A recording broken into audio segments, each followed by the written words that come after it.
Welcome back to NBC News Channel. Today we will learn about the issue at the center of Salem's latest storm. Who is Dante Vitali really? Why is Sami Brady racing toward the altar with him? And is this a hellish wedding countdown hiding a Mafia secret that could blow up the entire canvas? Dangerous new fiancé. Dante Vitali enters days of our lives as the suavely discreet, impeccably connected man who just won Sami Brady's heart. But the Vitali surname carries a shadow, long known in Salem for mob entanglements, vendettas, and collateral damage that never stays buried. In the November 11th episode, Sami openly tells EJ Demera she's engaged to Dante, only to be met with outrage and a stark warning that the Vitalis are gangsters. A reaction that catapults viewers into questions about what Dante is hiding behind his smile. EJ's alarm bell. EJ's response isn't mere jealousy. It's institutional. Memoria Demera and Vitali histories have intersected with blood, blackmail, and boardrooms. And EJ knows a last name in Salem is never just a last name. He challenges Sami's insistence that Dante stands apart from family business, highlighting how proximity to his syndicate can be enough to get someone killed. A theme Days has explored through Vitali-adjacent chaos for years. Sami's counter story. Sami insists Dante's relatives are in Italy, and that he's miles removed from any Pennsylvania cousins tied to the underworld, a hopeful narrative that frames him as a clean break from legacy crime. Yet even the framing triggers suspicion. If the writers wanted a safe fiancé, they wouldn't pick Vitali, a name loaded with implication and decades of mob mythology. Vitali legacy explained. The Vitali name evokes Ava Vitali, mob princess, saboteur, kidnapper, and survivor whose history of plain sabotage, abductions, and shootouts left scars across the Bradas and beyond. That family canon means Dante's lineage alone can attract enemies, informants, and federal attention, even if his hands are ostensibly clean. Who is Dante Vitali? Within the show's current frame, Dante is presented as a wealthy, charismatic Italian suitor with discretion and resources. The kind of man who solves problems offstage and glides through high society. Viewers are fed minimal hard facts, an intentional creative gap that invites a twist: benefactor or bagman, rescuer or recruiter, husband or handler. The smile and the secret. The hook is the dissonance of Dante's polished charm versus a surname dripping with danger, telegraphing a hidden life that could range from quiet investor with compromised partners to a consigliere in bespoke suits. Even if he swears off the life, family networks can pull him into logistics, money movement, or safe passage favors that make his wedding all a firing line. Wedding apocalypse watch. If this couple marries on screen, the ceremony becomes a magnet for reprisals, surveillance, and hush-hush deals. The perfect stage for a dramatic interruption that rewrites loyalties in a single gunshot or arrest. Days has seeded the possibility of mob wedding mayhem, suggesting the vows could detonate into a hostage standoff, a federal bust, or a betrayal triggered by an uninvited Vitali cousin. Hellish wedding scenario. A chaos-forward scenario practically writes itself, a church packed with Demera, Brady, and Vitali watchers, a nervous best man with a burner phone, a florist whose van is actually surveillance, and a ring exchange halted by gunfire or a RICO indictment read into the mic. In the fallout, Sami's forced to choose: stand by a man she may not know, or pivot to survival mode, scorched earth style, to protect her family. Is Sami being duped? If Dante is keeping operational ties, secret money laundering through shell charities, security retainers that look like extortion, or international wiring pattern, Sami could be a patsy, a shield, or a legitimizing partner. Days often turns romance into a chessboard, and Sami, who has survived Demera schemes and corporate wars, might still underestimate quiet, compartmentalized crime. The counter-argument. There's a sliver of daylight. Dante could be the Vitali defector who wants a normal life, positioning the wedding as a thesis on redemption rather than corruption. If so, the enemies aren't just his relatives, but anyone profiting from the Vitali reputation who needs Dante back in line, from rogue lieutenants to rival syndicates. EJ versus Dante. Expect EJ to dig background checks, offshore traces, and pressure applied through Demera legal assets to prove Dante's unfit and force Sami to slow down. That clash sets up a prestige power duel, Demera leverage versus Vitali discretion, with Sami caught between a known devil and an elegant unknown. Salem's pattern recognition. Salem's audience within the show, Lucas, Julie, and the great vanillity frames the engagement as outsized news, with conversations noting the shock of Sami aligning with a Vitali. public scrutiny itself becomes a plot engine, increasing the stakes of any slip, overheard call, or suspicious guest list change. The Mafia question. The heart of the mystery is not is there crime, but what degree of proximity defines guilt? A question Days loves to test with marriages that bind families stronger than contracts. If Dante profits indirectly from Vitali Koridorsevan by protection rackets, he disavows Sami could be wearing a Target along with her dress. Possible twist identities. Fan chatter already speculates on Dante's deeper family brother, cousin, or strategic plan connected to Ava's branchany of which would make a wedding ambush narratively irresistible. A reveal at the altar that links Dante to an unresolved Vitali score would fit the show's tradition of truth bombs detonating at Speak Now or Forever Hold Your Peace. If the wedding happens, should vows proceed, the aftermath could be the real blast, business partners vanish, accounts freeze, and Sami discovers her name on filings that tie her to consulting entities with red flag transfers. Comfort scenes then become strategic alien Cheshu shelters Sami, who flips and who sells protection at a premium. If the wedding implodes, if feds or foes blow it up mid-ceremony, Dante's reaction will define him. Does he shield Sami first or secure evidence, call a lawyer or a lieutenant, surrender or disappear? Each choice reveals whether he's fiancé, fixer, or figurehead, and whether Salem should view his smile as sanctuary or smokescreen. Why the writers chose Vitali. Picking Vitali wasn't random, it's a loaded Chekhov surname that promises long-tail storytelling, mob politics, family reckonings, and the moral ambiguity Sami has always danced with. Even a good Dante guarantees conflict because redemption arcs in Salem are written in ink that smudges under heat. What viewers should watch. Guest list anomalies. A pew of strangers with matching shoes usually means muscle. Financial breadcrumbs, charities, art shipments, or hospitality groups with overlapping directors tied to Vitali addresses. EJ's next move. If Tamara Council appears at bridal rehearsals, there's a dossier ready to drop. Bottom line. Who is Dante Vitali really? Is Sami Brady being cheated on by her future husband? Is more than a tabloid tease? It's the essential question steering Salem into a high-wire wedding thriller where love, reputation, and organized crime collide. Whether Dante is the reformed prince or the velvet-gloved enforcer, the Vitali imprint ensures Sami's next chapter comes laced with risk. And the hellish wedding could be the biggest disaster Days has staged in years. Quick fact. Is Dante confirmed Mafia? Not on screen yet, but the Vitali lineage and EJ's alarm frame him as high risk. Will the wedding air? The setup teases an on-screen ceremony tailor-made for a shock interruption. Could Sami become Mrs. Vitali? Yes, and that path might be the most dangerous of all if hidden ties surface after the ink dries. Part 2.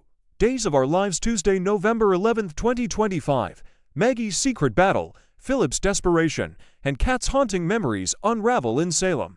Salem has always been a town where the past never truly stays buried, where every family, every friendship, and every secret seems to circle back around when you least expect it. Tuesday's episode of Days of Our Lives is a perfect example of that familiar rhythm of heartbreak, nostalgia, and quiet danger that longtime viewers have come to love. As the camera pans over the Salem skyline, the day begins with an argument that shakes the Kiriakis family to its core, a visit between two beloved matriarchs that stirs memories of lost loves, and a string of mysterious recollections that could uncover a shocking truth from years ago. Maggie and the Kiriakis legacy, a family on the edge. At the Kiriakis mansion, Maggie Horton Kiriakis sits at the grand dining table, the morning sunlight filtering through the curtains, casting long, lonely shadows. It's a house filled with memories, some of them warm, some painful, but today, it feels colder than usual. She's just told her stepson, Philip, that she used the family mansion as collateral to secure a desperately needed loan for Titan Industries.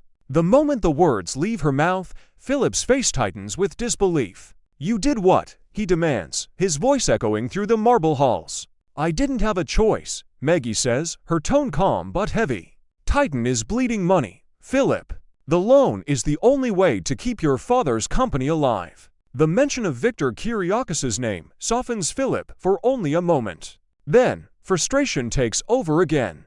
"Using this house, our home, as collateral. Do you realize what that means if this deal falls through?" Maggie's eyes glisten, but she doesn't back down. "I realize exactly what's at stake. I lived beside Victor long enough to know that sometimes you have to gamble everything to survive. Philip shakes his head, torn between anger and guilt.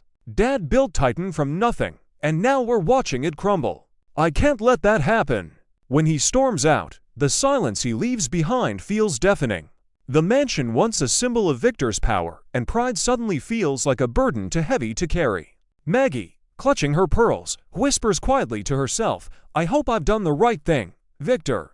Maggie seeks comfort, and Julie offers wisdom from the past. Needing a friend, Maggie makes her way to the Horton house. She's greeted at the door by Julie Williams, ever elegant and full of life despite the years and the trials she's faced. "Julie," Maggie sighs, embracing her old friend. "I didn't realize how much I needed to see you today." Julie smiles warmly, guiding her into the cozy living room, where family photos line the mantel and the faint smell of baked apple pie fills the air. The two women settle in with cups of tea, and before long, the conversation turns to the past, as it always does when these two Salem legends sit together. Julie recalls the recent interview with Holly Jonas and Tate Black, two of Salem's next-generation young adults. Their talk about love, loyalty, and growing up under the shadow of powerful families reminded her of her own youth. "It brought everything back," Julie admits softly. "The excitement, the heartbreak, the way we thought love could fix everything." Maggie nods, a sad smile tugging at her lips. "Oh, Julie, I remember when we both believed in that kind of love. Mickey and Doug were such good men." "Good," Julie agrees, her eyes glistening. "And complicated." The women share a quiet laugh, the kind that carries years of shared memories of hospital visits, family dinners, weddings, funerals, and endless cups of coffee at the Brady pub. Julie takes Maggie's hand. "You know, honey, the thing about us Hortons is we endure. Whatever's happening with Titan, whatever choices you've had to make, Victor would have understood."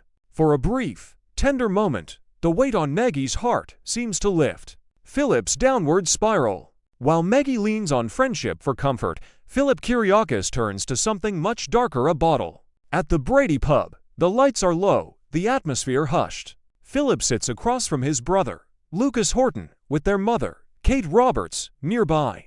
The broken brother meeting, as Lucas calls it, feels more like a therapy session gone wrong. Philip slams his drink down on the table, frustration spilling out of him as fast as the liquor. "If I can't get Titan back on track, we'll lose everything: Dad's empire, his legacy, everything he worked his whole life for." Kate sets her glass down, her eyes sharp and unyielding. "Over my dead body," she says. "Victor built Titan from grit and sheer will. He was the love of my life once, and I had a child with him. I won't let that child's legacy disappear." "Technically," Philip cuts in, "Vivian's the one who bore me." Kate's expression hardens instantly. "Don't say that name." The tension at the table thickens. Kate's relationship with Vivian Alamain has always been one of Salem's most poisonous rivalries, and recent events, whatever they may be, have clearly reopened old wounds. Kate rises abruptly. "I have to take care of something at the bar. You boys behave." As she leaves, Lucas leans forward. "You shouldn't have brought up Vivian. You know how Mom gets." "I know," Philip sighs, rubbing his temples. "But that's not even the worst of it." He lowers his voice. "There's a letter, a fake one, and if it ever surfaces, everything I've been trying to rebuild could fall apart." Lucas stares at him in disbelief. "A fake letter? Philip, what did you do?" But before he can answer, the scene cuts away, leaving the audience wondering what secret the letter holds and who might already know about it. A chance encounter in the hospital. Meanwhile, across town, another mystery unfolds. In the lobby of Salem University Hospital, Kat passes by Sami Brady, stopping mid-stride with a puzzled expression. "I'm sorry," she says softly. "You just seem familiar somehow." Sami, distracted and clearly in no mood for small talk, offers a polite smile. "Maybe we've met before." Salem's not as big as it seems. Then she turns and walks away. Kat watches her go, a strange chill running down her spine. Because that moment, that face triggers something deep within her memory. Suddenly, we see flashes, brief, fragmented images that play like an old film reel. Kat's standing in an examination room, wearing a hospital gown. A man lying in a hospital bed, his face covered in bandages. Sami sitting beside him, her hand gently on his chest, whispering something through tears. Another flash: Kat again, holding a book, Wuthering Heights, reading softly to the same man as he lies motionless, still wrapped in gauze. Then darkness. The images fade, and we return to Kat in the present, her face pale, her breathing quick. She presses her hand against the wall to steady herself. Something inside her has just clicked, a piece of a puzzle she didn't even know existed. What was that? She murmurs. Who was that man? Memories that refuse to stay buried. The camera lingers on Kat's face as she stares into the distance, eyes clouded with fear and curiosity. Salem is a town full of secrets, and whatever memory has resurfaced, it's one that someone, maybe Sami, maybe EJ, has tried hard to keep hidden. Could the man she remembers be EJ Demera, injured and hidden away years ago? Was Kat somehow part of the story, a nurse, a patient, or something else entirely? As the episode ends, the questions multiply. And one thing becomes clear. Kat's past and the Demera's past are intertwined in ways that no one yet understands. The weight of Salem's history. By the time the credits roll, the episode has painted a haunting picture of life in Salem, a place where love and loss walk hand in hand, where every family secret seems destined to resurface, and where the sins of the past are never fully forgiven. Maggie's burden of guilt and responsibility, Philip's unraveling under pressure, Kate's fierce maternal instinct, and Kat's emerging memory, each storyline weaves into a larger tapestry of legacy, power, and redemption. And through it all, the familiar heartbeat of Days of Our Lives continues steady, emotional, and unbreakably human.